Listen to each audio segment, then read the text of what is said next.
Hello students, we are discussing about the dividend decision policy and its effect on the valuation of firm in this series.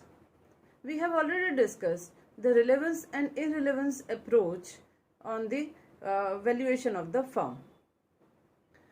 In case of irrelevance approach, we have discussed the residual approach as well as Modigliani and Miller approach. In case of relevance theory, we have already discussed in earlier video Professor Walter's model. Now we are going to discuss and try to understand Gordon's approach. Gordon has also developed a formula through which he has already proved that there is a direct relationship of valuation of firm on the basis of your dividend policy. Now let's start with his assumptions. The first assumption is the firm is an all equity firm. That means the firm has no other sources of finance. The second assumption is no external financing is available, or if it is available, it will be not used by the firm. That means the firm is completely dependent upon your retained earnings. Number 3. The rate of return.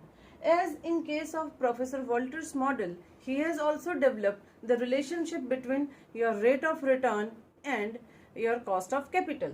Here, Gordon has also tried to develop the same relationship. He has explained the rate of return is constant in this model. Next one, the retention ratio. Once decided upon, it will be constant. Retention ratio means we have already explained this retention ratio is nothing but, you can say, the retaining power of the company. The growth rate, that is denoted by G, it will be equal to BR. The growth rate will be also constant. Next assumption, it is cost of capital will be constant and it must be greater than your growth rate. This is the addition thing as compared to Walter's model.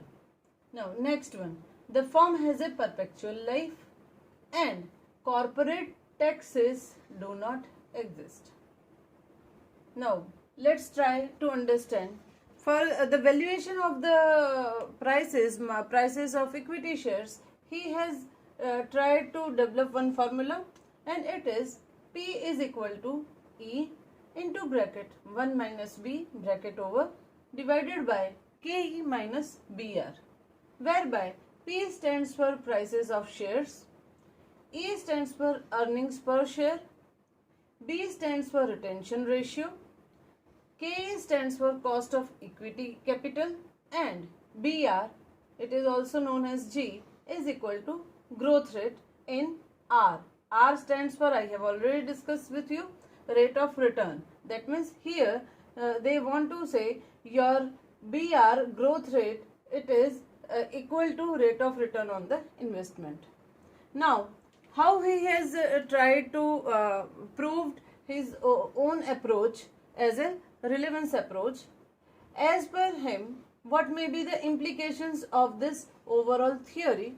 It is if R is nothing but, we have already discussed, it is your return on investment must be, if it is greater than cost of capital, in that case prices per share increases as your dividend payout ratio decreases.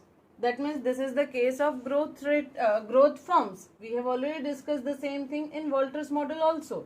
But he has explained with the formula that you have to go for the higher dividend payout ratio if you want to make your prices per ratio at a higher level.